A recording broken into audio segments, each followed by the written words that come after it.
Hola, en esta lección vamos a ver algunos ejemplos más acerca de la integración en el plano complejo y vamos a demostrar un resultado muy importante que se conoce como el teorema de Cauchy. Entonces, primeramente vamos a ver un ejemplo relativamente simple sobre el cálculo de integrales en el plano complejo. Aquí la idea no es tanto ejercitar nuestros conocimientos sobre integración de funciones reales, sino más bien repasar cómo es que se define la integral en el plano complejo. Entonces, el caso que vamos a tratar aquí, para comenzar, es la integral de la función coseno de z, y la trayectoria que escogemos es un segmento de recta que va del punto menos 1 menos i, aquí se localiza, al punto 1 más i.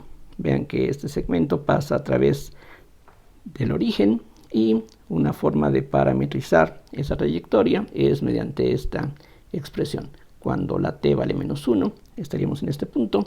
Cuando la t vale más 1, estamos por aquí. Y gracias a la forma que tiene esta expresión, no hay duda de que eso va a describir justamente este segmento de recta. Entonces, la definición, recordemos, para el cálculo de una integral de esta clase es que si tenemos la integral sobre una cierta trayectoria de una función como esta, lo que hacemos es traducirlo a una integral ordinaria, básicamente, de una variable de integración real, que en este caso iría de menos 1 más 1, y donde quiera que esté la z, la sustituimos por la parametrización que hemos escogido, que en este caso es esto que aquí aparece. El dz se sustituye por la derivada de z con respecto a t por dt, y claramente aquí la derivada de z con respecto a t es el factor constante complejo 1 más i, y por esa razón tenemos lo que aquí aparece. Aquí hay varias formas de continuar y lo que vamos a hacer es adoptar una de tantas y escribimos el coseno de acuerdo con la definición que hemos visto previamente para el caso de un argumento complejo arbitrario. Entonces el coseno, recordemos, es un medio de la exponencial de i por este argumento que aquí está, más e a la menos i nuevamente por este argumento. Entonces lo demás sigue tal como estaba. Este es un factor constante que se puede extraer de la integral. Ahora aquí separamos esta exponencial como un producto de exponenciales, tomando en cuenta las definiciones que dimos previamente. Y de nuevo, de acuerdo con la definición que se dio para cuando tenemos una exponencial de un argumento puramente imaginario, esto se puede escribir en términos de senos y cosenos. Concretamente, lo que se tiene es que esta exponencial es coseno más i seno de t, y correspondientemente al cambiar t por menos t, tomando en cuenta que el coseno es par y el seno es una función impar, aquí pues hay un cambio de signo. Aquí ahora lo que podemos ver es que de estos cuatro términos que se obtuvieron se pueden reunir en parejas, precisamente aprovechando las propiedades de paridad que tienen el seno y el coseno. Podemos darnos cuenta de que este término y este contribuyen de igual manera. Al cambiar t por menos t, este factor se convierte en este y viceversa. El coseno queda exactamente igual que antes, el dt cambia de signo, pero también cambian los límites de integración, de tal forma que si los regresamos al orden que teníamos aquí originalmente, eso va a introducir un signo menos que va a cancelar el signo que aparece de reemplazar t por menos t, y por esa razón la integral de este término y la integral de este término, gracias a que estamos aquí integrando de menos 1 a más 1, si aquí fuera de menos 1 a 0, no serviría. Aquí es muy importante que al hacer esta sustitución precisamente los límites de integración se intercambien, y de forma similar, ahora utilizando el hecho de que el seno es una función impar, podemos darnos cuenta de que este producto que aparece aquí contribuye lo mismo que el producto que aparece de este otro lado, donde también tenemos a la función seno. Al cambiar t por menos t, el seno cambia de signo, este factor se convierte en este y viceversa, dt cambia de signo, los límites de integración se intercambian, pero al regresarlos a la forma original, eso absorbe el cambio de signo, y finalmente, como dije, estos dos contribuyen por igual, estos dos dan una misma contribución, y entonces este factor de un medio desaparece. Ahora el problema es simplemente calcular las integrales que aquí tenemos. Se trata pues de integrales elementales, tenemos aquí funciones de R en R, de los reales en los reales, así es de que podemos utilizar los métodos de integración que conocemos de cálculo elemental, Y aquí, por ejemplo, conviene, aunque no es la única opción, por supuesto, utilizar la fórmula de integración por partes. Para ello, nos fijamos en este primer término y reconocemos que e a la t de t es la diferencial de e a la t. Aplicamos la fórmula de integración por partes, entonces nos queda esta función por el coseno, que hay que evaluar entre menos 1 y más 1, y a eso tendríamos que restarle la función e a la t por la diferencial del coseno, que es un menos seno de t de t, y eso cancela aquí un signo menos. Este producto lo evaluamos entre los límites, tomando en cuenta que el coseno es una función par, como ya se dijo antes, así es de que el coseno de 1 y el coseno de menos 1 son iguales, y por esa razón aparece aquí en esos dos términos. En esta integral hacemos de nuevo la integración por partes, escribiendo e a la t de t como la diferencial de e a la t. Usamos aquí nuevamente la fórmula, y entonces, por una parte, estos dos términos se pueden agrupar así. Ahora aquí, al utilizar la fórmula de integración por partes, nos queda e a la t por el seno, menos e a la t por la diferencial del seno, que es el coseno. Aquí ya no hay un cambio de signo extra, por eso queda aquí un signo menos. Ahora evaluamos esta función entre los extremos, tomando en cuenta que el seno es una función impar, así es de que el seno de 1 y el seno de menos 1 difieren en un signo, y entonces eso hace que aquí tengamos finalmente un signo positivo. Esta integral la dejamos indicada y nos damos cuenta que es la misma integral que teníamos originalmente. Entonces vamos a poder juntar esta integral con esta, y por lo tanto esta integral que queríamos determinar va a ser un medio de estas dos contribuciones, que es lo que aquí hemos escrito de esta forma conveniente, porque esta diferencia de exponenciales sobre 2 es un seno hiperbólico, mientras que esta suma de exponenciales sobre 2 es un coseno hiperbólico. Entonces todo se puede expresar de esta forma bastante conveniente. Y una vez que tenemos calculada la integral de e a la t coseno de t, se puede obtener la integral con el seno. Aquí simplemente regresamos a los pasos anteriores. Esta integral sería la integral de esta exponencial, y a eso hay que restarle esta diferencia que aquí tenemos. Por lo tanto, la integral de e a la t por el seno de t sería la integral de e a la t coseno, y esta combinación la pasamos al lado contrario. Esta integral aquí ya la hemos determinado, sustituimos estos dos términos que vinieron de esa integral. Esto que está aquí de nuevo se puede escribir en términos de 2 veces el seno hiperbólico de 1, y cancelando lo que se puede simplificar, lo que obtenemos entonces es que con este se cancela parcialmente y tenemos este resultado. Y con eso ya lo que queda por hacer es sustituir esta integral aquí en la parte real que teníamos previamente, y esta otra en la parte imaginaria, aunque todavía falta multiplicar por 1 más i, que es lo que finalmente nos va a dar una combinación efectivamente de un número real más i veces por otro número real. Aquí pues distribuimos, es álgebra bastante simple, creo yo, y lo que se obtiene al hacer la multiplicación de esta suma por esta suma, vamos a tener una parte real que procede de este 1 por esta suma y de esta i con esta i, que nos da un menos 1. Eso pues lleva a esta contribución, mientras que la parte imaginaria va a venir de la i por esta combinación de dos términos, y de este 1 con esta i con esto otro se obtiene esta parte restante.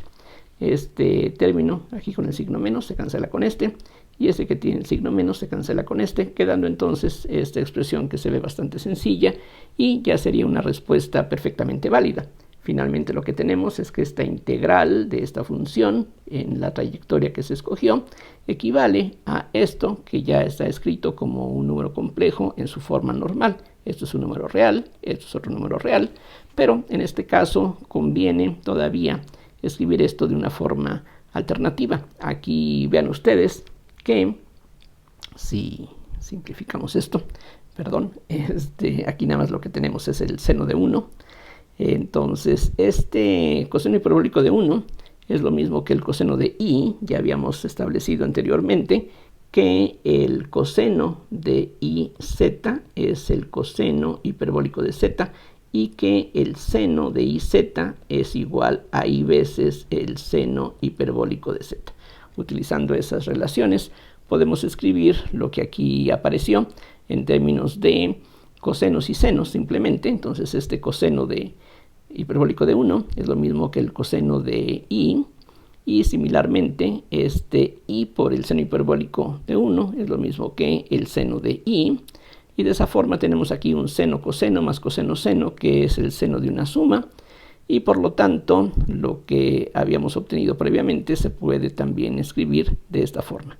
Aquí de nuevo, tomando en cuenta que el seno es una función impar, estos dos términos contribuyen por igual y por eso sale este factor de 2.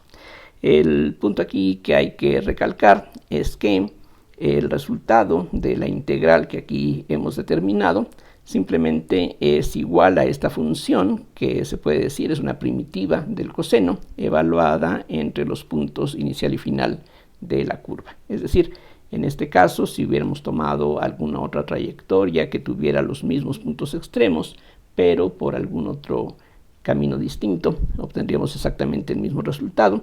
Y este es un caso particular de lo que ya habíamos establecido en la lección anterior. Es decir, todos los pasos anteriores los podríamos haber eliminado, simplemente recordando que la función coseno, tal como ocurre en el caso real, es la derivada del seno. Y por esa razón, esta integral simplemente equivale a esta función, que es una primitiva del coseno, evaluada entre los puntos inicial y final de la trayectoria que habíamos escogido. En este ejemplo que acabamos de ver, pues conviene utilizar el resultado que nos dice que si tenemos una función que es la derivada de otra función f mayúscula, entonces la integral sobre cualquier trayectoria de esta función es lo mismo que esta función f evaluada en los puntos extremos de la curva. Simplemente hay que calcular la diferencia de los valores de esta función, y esa es una forma bastante simple de calcular esta integral si es que esta función se puede expresar de esta forma y si es que conocemos la expresión de esta f mayúscula. Entonces, aquí nuevamente, para un caso como este, la integral no depende de la trayectoria y pues esta es una forma, decía, bastante simple de calcular estas integrales para estos casos afortunados. Entonces aquí lo que ayuda, como ya mencionaba, es que muchas de las fórmulas de derivación tienen la misma forma que conocemos para el caso de funciones de R en R. Otro resultado que es similar al que conocemos de cálculo elemental y que ya probamos anteriormente es esto que aquí está mencionado nuevamente. Si tenemos una integral que de alguna forma sabemos que no depende de la trayectoria, es decir, que el valor numérico de esta integral solamente depende de los extremos, eso es lo que queremos decir con que no dependa de la trayectoria, que si nosotros escogemos ciertos puntos inicial y final, con cualquier curva que nos lleve de un punto al otro, vamos a suponer aquí que estamos obteniendo siempre exactamente el mismo valor. En ese caso, tiene sentido expresar esta integral de esta forma, parecida a lo que usamos en cálculo elemental, porque si no depende de la trayectoria, lo único que importa es dónde comenzamos y dónde terminamos, no importa por qué camino nos vayamos. Entonces, esta integral que aquí aparece simplemente va a significar la integral sobre cualquier curva c que vaya de z0 a z. Entonces, lo que ya probamos es que la derivada de esta función, que depende de z, nos da precisamente la función que aparece dentro de la integral evaluada en el punto z. Y esto, como ustedes pueden ver otra vez, es similar a lo que conocemos como el teorema fundamental del cálculo. Aquí, como ya recalqué antes, la diferencia importante es que en el caso de las funciones de R en R no hay necesidad de hablar de independencia de trayectoria, porque sobre la recta real solamente podemos avanzar o retroceder, pero siempre sobre la misma línea. Aquí no, en el caso del plano complejo hay una infinidad de trayectorias que pueden unir dos puntos dados del plano complejo. Vamos a continuar con más ejemplos y ahora vamos a tratar un caso en donde vamos a exhibir que hay ejemplos en donde la integral sí depende de la trayectoria. Entonces nos vamos a fijar en este punto que se encuentra sobre el eje real. Ese sería r más 0i, y aquí tenemos el punto menos r más 0i. Son puntos que se encuentran, repito, sobre el eje real, y podemos encontrar aquí fácilmente varias alternativas para ir de este punto inicial a este otro punto. Un camino sería tomar un semicírculo, que aquí estamos llamando C1, que entonces se puede parametrizar de esta forma, donde t toma valores entre 0 y pi. De hecho, esto que está aquí sería la forma polar de los números complejos que se encuentran en este semicírculo. El módulo es esta r, que es constante, el radio del círculo, y esta t sería el argumento que precisamente iría de 0 hasta pi para llegar a este punto final. Una forma alternativa de ir de aquí para acá sería, por ejemplo, a través de este segmento de recta, es decir, parte del eje real, y una parametrización muy simple de esta otra trayectoria es esta, z de t igual a menos t. Vean que aquí esto es algo real, todo está sobre el eje real, y para que tengamos una integral en donde el límite inferior sea menor que el límite superior, simplemente ponemos este signo en forma explícita. Vean que cuando la t vale menos r, entonces aquí va a quedar más r, que es este punto inicial, y al final de este intervalo, cuando la t vale r, nos va a quedar entonces menos r, que es este punto de aquí. Es decir, estamos yendo de este punto inicial a este punto final sobre dos trayectorias diferentes, pero en el mismo sentido. Punto inicial, punto final. Entonces vamos a calcular la integral de esta función, y aquí lo que quiero recalcar es que, vean ustedes, ya sabemos que z conjugada es un ejemplo de una función que no es diferenciable en ninguna parte del plano. Z barra es una función analítica. Entonces eso no importa, lo que basta y sobra es que esta función sea continua, ya con eso las integrales van a existir.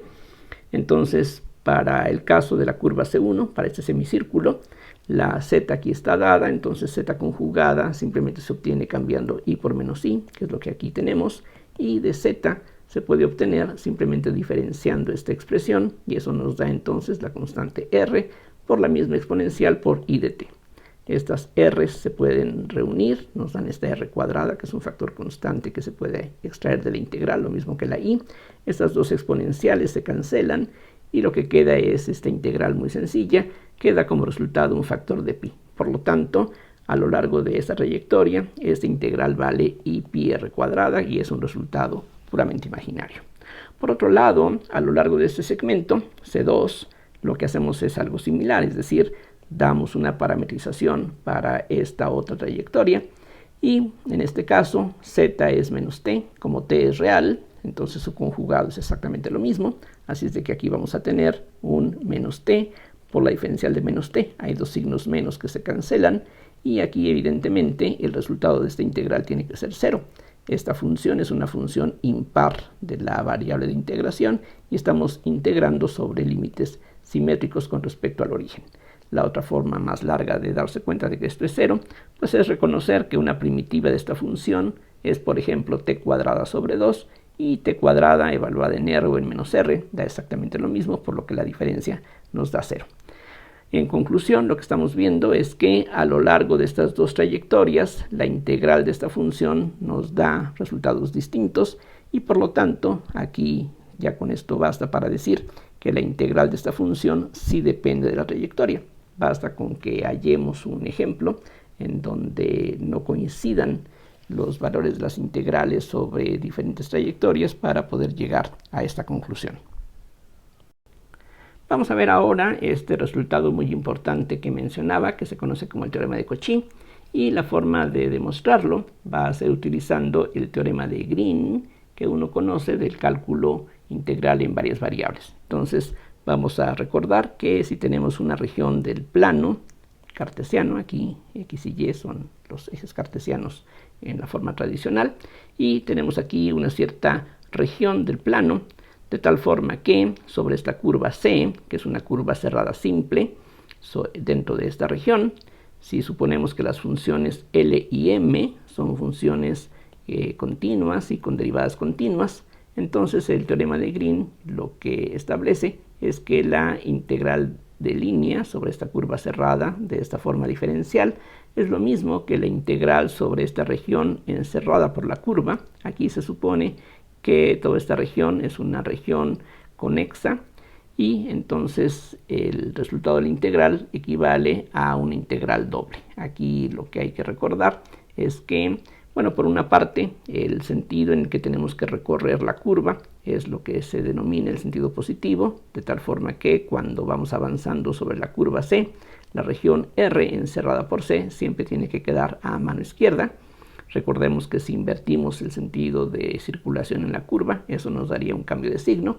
Para que las cosas funcionen tal como este teorema nos afirma, necesitamos recorrer la curva en ese sentido positivo. Entonces la regla es que vamos a derivar con respecto a x el coeficiente de y, y a eso le restamos la otra derivada, que en este caso sería la de L con respecto a y. Bien, entonces vamos a imaginar que ahora se trata del plano complejo. Entonces vamos a pensar en la integral de alguna función f de z sobre una curva cerrada simple, nuevamente, que vamos a suponer que se recorre en el sentido positivo ya mencionado.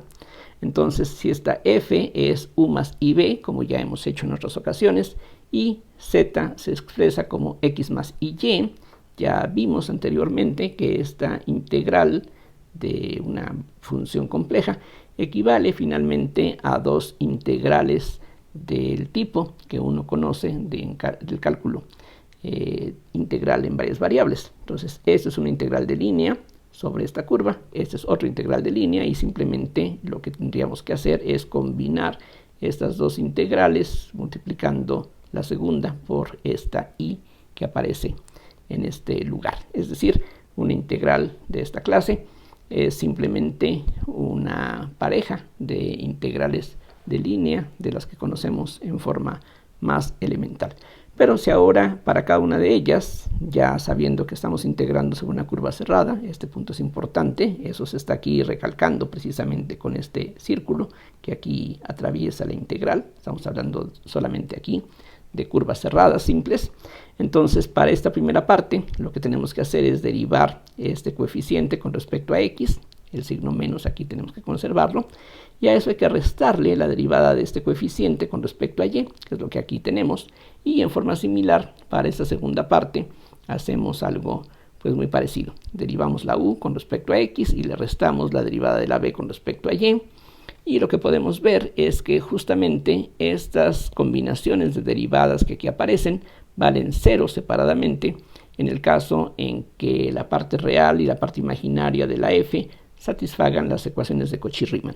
Entonces, lo que estamos aquí concluyendo es que si tenemos una función analítica a la cual además le estaríamos pidiendo que tenga derivadas continuas, recuerden aquí para que todo eso tenga sentido, en el teorema de Green estamos pidiendo que estas derivadas sean continuas, entonces aquí sería algo similar. Estamos suponiendo que no solamente esta función satisface las ecuaciones de Cauchy-Riemann, su parte real y su parte imaginaria, sino que además estas derivadas tienen que ser continuas para que todo lo anterior tenga validez. De hecho, no es necesario el pedir todo eso, pero en la demostración que estamos viendo aquí, sí estamos haciendo uso de esa continuidad.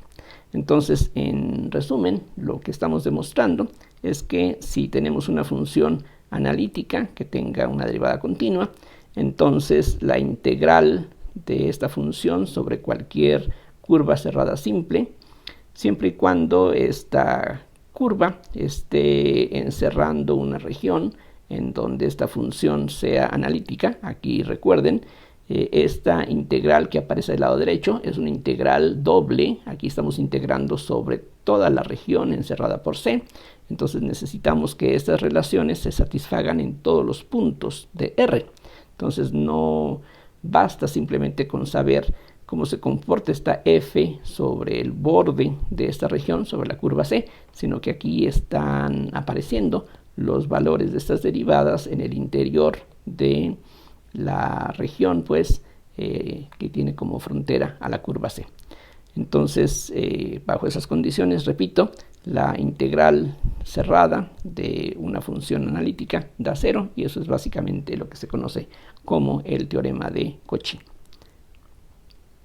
Este resultado tiene algunas aplicaciones bastante simples y convenientes, que es lo que vamos a ver enseguida. Vamos a suponer que tenemos una función que quizá no sea analítica en todo el plano. vamos a suponer que tenemos, por ejemplo, algunas singularidades de una función f, que pueden ser puntos aislados, o puede ser una curva, o puede ser un conjunto más complicado, eso no importa. Aquí lo que interesa es que vamos a suponer que estas singularidades están encerradas por esta curva C1 y que las mismas singularidades están también encerradas por esta curva C2. C1 y C2 son dos curvas cerradas simples, y entre esas dos curvas, en la región limitada por ellas, vamos a suponer que no hay singularidades de f. Entonces lo que vamos a ver es que, como consecuencia del teorema de Cauchy que acabamos de enunciar y de demostrar, vamos a ver que la integral sobre la curva C1 de f es lo mismo que la integral de la misma función sobre la curva C2. Recuerden, si esta f no tuviera singularidades, si fuera analítica en toda esta región, cada una de esas integrales valdría 0, y en ese caso, pues trivialmente, ambas integrales serían iguales entre sí. Aquí lo que interesa, en pocas palabras, es que, aunque esta f no sea analítica en todo el interior de la región encerrada por estas curvas, lo que aquí lo interesa es que las singularidades encerradas por C1 y las singularidades encerradas por C2 son exactamente las mismas, y en ese caso estas dos integrales van a seguir siendo iguales, ya no necesariamente 0, pero sí iguales entre sí. Y la demostración de que esto es cierto se basa en un truco que debe ser familiar para ustedes del cálculo integral en varias variables. Aquí lo que hacemos, vamos a suponer que estamos aquí copiando estas curvas cerradas, aquí en este dibujo en color azul, y ahora agregamos un corte, podemos llamarle así, que va a ir de una de las curvas a la otra. La forma que tenga este segmento no es importante. Grosso modo, lo que queremos es ir de una curva a la otra y finalmente regresar por donde habíamos cruzado anteriormente. Entonces, aquí vamos a fijarnos en la integral de f de z, la integral cerrada, sobre una curva cerrada simple, que sería la curva C2, que estaríamos recorriendo en el sentido positivo. Después continuamos con la curva C3, que es lo que aquí está indicado. Después, si seguimos en esa misma dirección, estaríamos recorriendo la curva C1 en sentido contrario al sentido positivo, y eso se indica con este menos C1. Y finalmente, ya que llegamos a este punto, recorreríamos la curva C3 en sentido contrario, y es lo que se indica con este menos C3. Las contribuciones de C3 y menos C3 se van a cancelar. Aquí, como dije, básicamente la idea es que vamos y venimos por la misma trayectoria, pero esta integral sobre esta curva cerrada simple, vean ustedes que ahora esta curva que aquí estamos obteniendo de esta manera tiene un cierto interior, que sería una región conexa, en donde no hay singularidades. Las singularidades, vean, es como si estuvieran en la parte exterior de esta curva cerrada simple. Entonces, aplicando el teorema de Cauchy que acabamos de ver, esta integral vale 0. Por esa razón, aquí dentro de la curva de la región, limitada por esta curva, no hay singularidades, así es de que aquí en toda esta región la función es analítica, así es de que esta integral por lo tanto vale 0, pero estas dos contribuciones desaparecen y la integral sobre menos C1, es decir, recorrer esta curva en ese sentido, da justamente el negativo de recorrerla en el sentido positivo. Entonces esta integral sobre C2 menos C1 es lo mismo por definición que la integral sobre C2 menos la integral sobre C1. Como esta diferencia es 0, eso entonces prueba que estas dos integrales tienen que ser efectivamente iguales entre sí. Podemos ver un ejemplo muy sencillo de la aplicación del resultado anterior. Vamos a fijarnos en dos trayectorias diferentes.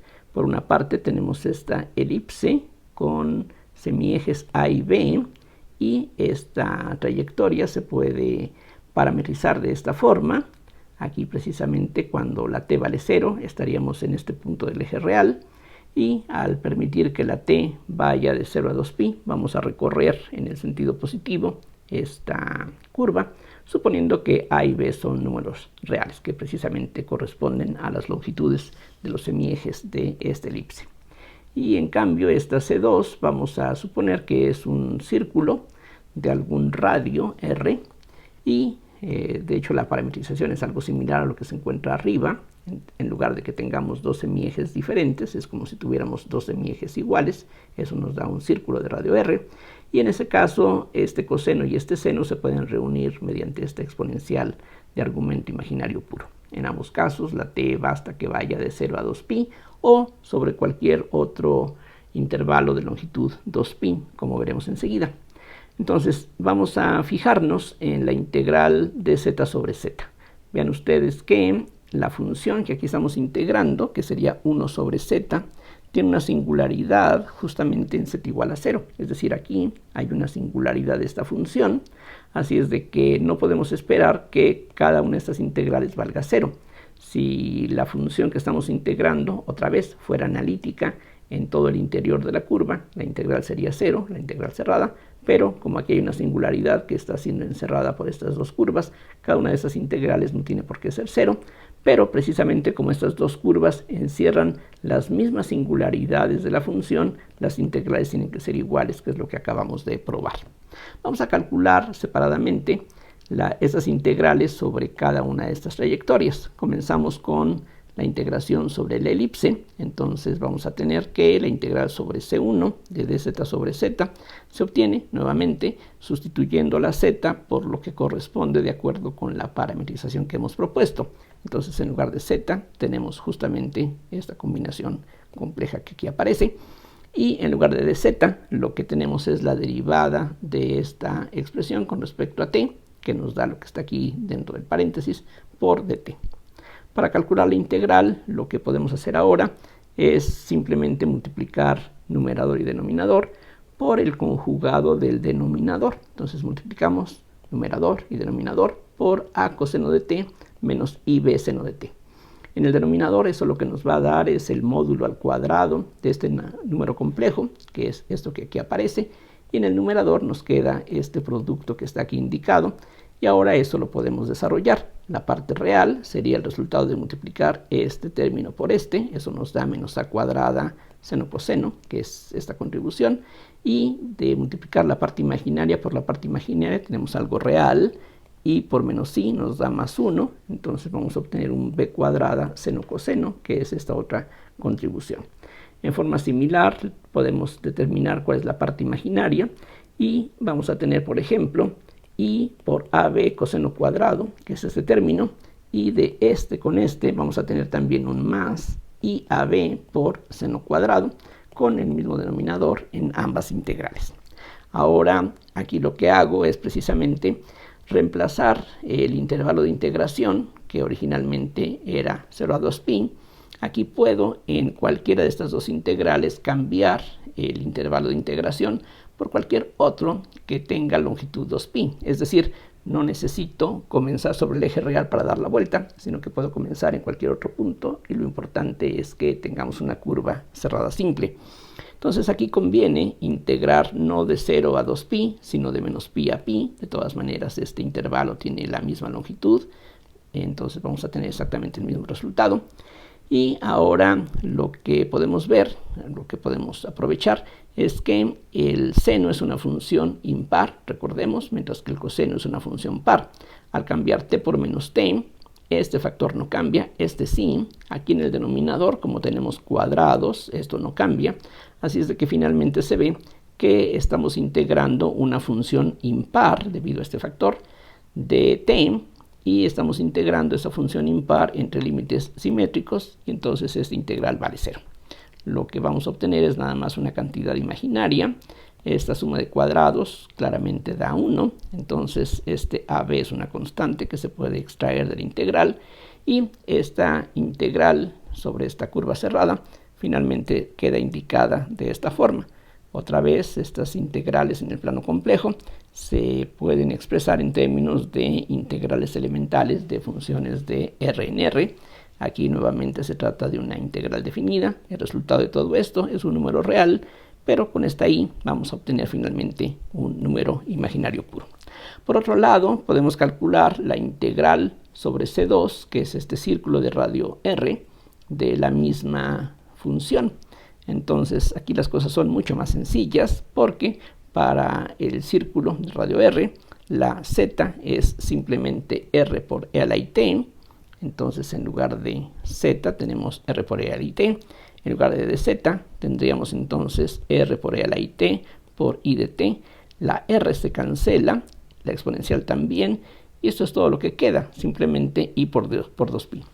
Vean que el hecho de que la r desaparezca no es algo tan sorprendente, porque precisamente ya dijimos que si nosotros deformamos la curva sobre la que estamos integrando, de tal forma que sigamos encerrando las mismas singularidades que antes, vean que al hacer crecer esta r, no importa qué tan grande sea, de todas maneras vamos a estar encerrando a la única singularidad que tiene la función que aquí aparece. Entonces, por esa razón no debe de ser raro que la r desaparezca. Bien, entonces como ya sabemos que estas dos integrales tienen que ser iguales, porque están encerrando las mismas singularidades de esta función, entonces de ahí lo que podemos concluir es que la integral que habíamos establecido aquí antes tiene que ser lo mismo que esta otra integral. Ambas son expresiones imaginarias puras. Si quitamos la i, el resultado al que uno llega entonces es esto que aquí aparece. Es decir, lo que estaríamos encontrando de esta forma es el valor de esta integral definida. Resulta pues estar dado de esta manera, cosa que quizá de las formas elementales que conocemos de cálculo integral en una variable, quizá no sería algo fácil de establecer. Entonces aquí vean que con una enorme facilidad podemos establecer esta relación. Vean también que lo que está ocurriendo es que no estamos encontrando en forma directa o intermedia alguna primitiva para esta función, sino que aquí desde un inicio estamos hablando todo el tiempo de esta integral definida, y lo que obtenemos es ya directamente el valor de esa integral, que tiene que ser, como repetía, algún cierto número real, y en este caso es justamente el número real que aquí aparece. Más adelante vamos a ver otros muchos ejemplos en donde también vamos a aprovechar la integración sobre el plano complejo para calcular integrales sobre el eje real o parte del eje real, tal como aquí ocurrió.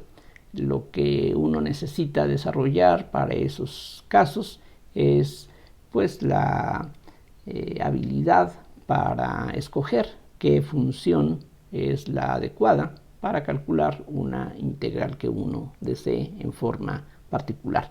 Aquí en este caso fue, digamos, no planeado en un principio que nos quedara justamente esta integral, sino que aquí simplemente partimos de este corolario del teorema de Cauchy, y al aplicarlo a esta función es que hemos llegado a ese resultado. Lo que puede resultar un tanto difícil, por supuesto, es si queremos calcular una integral en forma específica, ver qué trayectoria, ver qué función de variable compleja conviene integrar para poder finalmente determinar la integral que queremos calcular por una forma diferente a los métodos que conocemos tradicionalmente en cálculo elemental. Vamos a terminar aquí esta lección. Como decía, vamos a seguir hablando en particular sobre la integración en el plano complejo. Vamos a ver otros resultados muy interesantes que también están asociados con el nombre de Cauchy. Vamos a hablar en la siguiente lección acerca de lo que se conoce como la fórmula integral de Cauchy. Hasta la próxima, muchísimas gracias por su atención.